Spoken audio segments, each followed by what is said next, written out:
Man and Machine, Power Extreme. Welcome to the world of the Centurions, who were Kenner's follow-up to obviously their hugely successful line of Star Wars vehicles and figures. In doing Centurions, they went down a slightly different route, and they decided to go for a merging of man and machine, and the scale of the figures was massively ramped up from Star Wars. So as you can see, I got this rather lovely fold-out poster leaflet sort of thing when I went scavenging on eBay to try and piece together a complete Centurion for you to have a look at. And I was really quite interested to see this picture in the eBay auction because it wasn't unfolded, so I didn't know exactly what it contained. But as you can see, this is basically an advertising sheet for the entire range as it was released at that point in time in the mid-80s. So we have Jake Rockwell here, who is the land specialist. We have Max Ray, who is the sea specialist. We have Hacker, who is one of the enemies. We have Doc Terror, who is the main enemy. Funny story, I would have had him to show you, except that unfortunately the eBay bid process fell over in the sense that I won it, but I didn't receive it. So all I do have to show you is Ace McCloud here, in this very set of armour, in fact, with a slight difference, but you'll see. Now, they all came with alternate sets that you could buy for them, so different sets of assault weapon systems, as they were called. So we had Wild Weasel, which has always amused me for Jake, Hornet, which is a helicopter, and Detonator, which was a sort of heavy ground assault unit. The bad guys also got add-ons, and I always used to think that this was called Strafer, but actually the bit on the right is called a Doom Drone, but when it's combined with Doc Terror, it becomes a Strafer. So basically, Doc Terror could actually lose this sort of half of him here, and combine it with a Strafer's other half, and that's the Doom Drone's other half, and that's how he becomes a more formidable fighting machine. Max Ray got Depth Charger and Tidal Blast as his add-ons, and Ace got Orbital Interceptor and Skybolt. And actually, I'm just looking at it, that of course Jake got one extra set of armour compared to everybody else. Everyone else just got 2, and he got 3. Lucky Jake. And at the bottom here, you can also see that this is the sort of the suggested combinations, but you could do lots of different combinations, which is one of the attractions of this sort of this line for me, is that you can get these extra power packs here, but you could also then combine, say, inner atmospheric assault. So you combine Orbital Interceptor with Skybolt. Tidal Charge is Tidal Blast and Depth Charger, and so on and so forth. So all these various options that you could get. And on the reverse side of this, it basically details how you put together all the sort of standard sets here. Now, this was actually really useful for me because what I've got is Ace McCloud, but I didn't get him complete. So let me show you Ace here, because this will give you an idea of just what the difference is between him and the old school Star Wars figures. So this is Ace McCloud with absolutely nothing on him, as you can see. What I really liked about these figures at the time, and this is the actual one that I had at the time, that was not my original, but the sheer size of them means that they stand up really easily, he says, but they had a lot of articulation to them. So,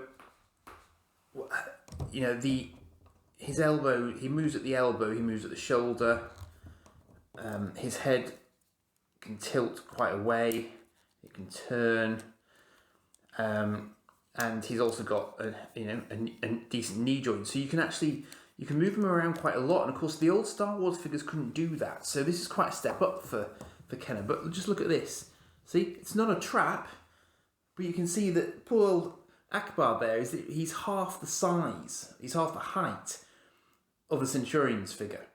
So these guys are a massive step up from these guys, and this is why they went for this sort of weapon systems approach with them, because you would have to have had enormous vehicles to fit these guys into.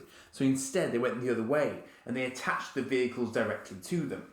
So I'm going to put this together for you here, because what I did was I got him in a reasonably priced auction, give or take. Generally speaking, looking at about £100 for a fully outfitted Centurion with helmet and maybe their sort of default weapon system. But I got him relatively cheap.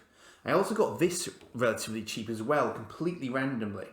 Now, this is not the helmet that he should have in his default configuration. This belongs to the Orbital Interceptor weapons system. But this is what I got, because this was under £10, I think, when I accepted an offer on it. Whereas his actual helmet would cost you about £30. And they're quite unusual to come across. So it's kind of a question of whether or not you want to go all in or not. But as you can see, it looks the part. And I actually don't know. To me, it makes more sense for him to be wearing that all the time, because it would be pressurized potentially. Otherwise he's just running around with this sort of open visored thing all the time. So this is Sky Knight. So he has that on the back. Daisy. He has this on the front. He also has that on the front, which is a laser bomb, I believe, i.e. a laser guided bomb, I assume. Although I think in the cartoon, of which there were 60 episodes, and a mini-series as well, in 86, I think that actually shoots rather than it being dropped. He's got these missiles on the side.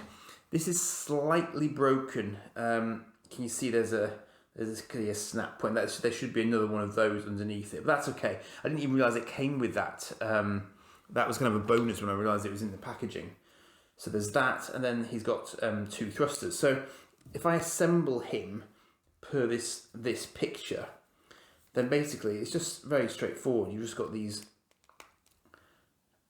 pegs there, and they slot into the holes on the side of the leg. Now, if you remember the cartoon, the idea was that they would actually dress in these exo frames, which is the sort of, the outer armour, and then they would be able to be teleported by Skyvault, which was their orbiting armoury teleportation platform run by Crystal Kane and her orangutan. I kid you not, called Lucy, I believe. Lucy in the sky. Yeah. So they would basically stand like this, go man the machine, power extreme, having told Crystal which weapon system they wanted, and then it would get beamed down, and it would connect on front and back, and you get a nice, very high quality animation of them receiving their weapons system, which was cool. And obviously it gave you could emulate that every time you attached it. Now, I think that this ace is perhaps a little bit broken, because I can hear something rattling around, and the way in which that it's not accepting. See, I think this, what I'd forgotten about until I saw this leaflet, was that there is a sort of a flow through from front to back. So when you connect a weapon system onto the front here, it can actually affect the component that you put on the back.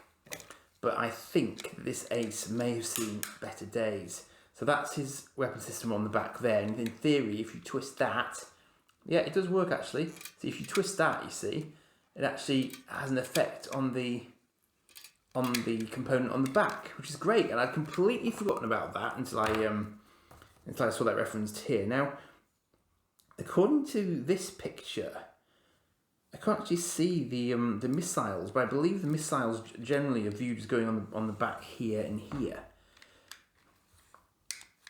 So those click on there, and then when you move that, the missiles obviously move at the same time. Yeah, that's definitely not sticking on very well. This is probably why he was cheap. So we're trying to pop his helmet. I remember this helmet does come off quite a lot, depending on how bulky the weapon system is that you're trying to put on him. But that then fits on the front there. Yep, just about. And then that was just a little arm-mounted laser which snapped on there, like that. So all in all, you can see he's not a bad example at all. And you get a really nice figure to play with. Because he's a really good size. He's well articulated. Yeah, that connection point is definitely not happy, unfortunately. That's a shame, but it's not too bad. It's not dropping off straight away, but I can hear it's rattling. That rattle is definitely something that's definitely suspect with them, unfortunately. But for the purposes of demonstration, that's pretty cool. So it was a really good line, and it was marketed to the nth degree. They made all sorts of stuff that was sort of Centurions flavoured. So you had sort of random binoculars, torches, all sorts of stuff, which does come up on eBay from time to time. And of course, there was an annual. Because there always was for these things. It wasn't particularly brilliant as annuals go. As you can see, the quality of the graphics isn't brilliant, but it gives you a rundown of all the sort of the weapon systems that they've got. That's Crystal Cane there, and the orangutan. There was also a dog. There was a wolf. I forget what the wolf's name was. Shadow, actually, I think it was Shadow. Yeah, Shadow, there we go. And he actually had his own exoframe, Shadow, so he could be beamed down, and he had a little missile on his exoframe. He was Jake Rockwell's dog. So it's all pretty sort of standard stuff. I don't actually remember Crystal having an actual exoframe of her own, but there were plans afoot, I believe, and I'm not quite sure if they ever made it into the toy line, but they were going to add extra figures, and they were going to release more of the enemy drone type figures as well. So these are the Doom drones here, and I remember I had a Doom drone as a challenger to my Ace McCloud. It was good, actually. It was a sort of sensible, well scaled opponent, and the cartoon was I have very, very good memories of. So all in all, it was one of those series that was very well executed, but for whatever reason it just didn't quite take off, no pun intended. So it had its day, and it was sort of 6 months worth of glory, and then it kind of died off. But McKenna were doing so much stuff at that point. They were doing Mask as well, of course, and maybe these guys were just a little bit too expensive or something, I don't know. But in any event, that is the extent of my Centurions collection these days. It's a shame, because he doesn't. I mean, he seems to click on quite well at times, but other times he just sort of falls off. But I was quite happy to get hold of him and all the sort of various bits. And ironically, I was taking part in my first Vectis auction, albeit somewhat half-heartedly today, and I actually saw more pieces of him sort of lurking in the bottom of a job lot, but I couldn't win that auction, so I didn't end up with a spare set, unfortunately. But there's definitely a few of them around, and I've seen complete examples, and there are boxed examples you can still get. Also, a rather intriguing set of more modern reproductions as well, which look like they were commercially released, because they're in boxes on eBay. They're quite expensive, but they look like they were very nicely done, and they look very, very similar to the originals as well. So I've no idea if they're officially licensed or if they're just a sort of a kind of a bootleg version of it or what. But they look the part. Can't knock it, really. Yeah, so that was it. So that was the Centurions Power Extreme, or at least 1/3 of them, as per the original team.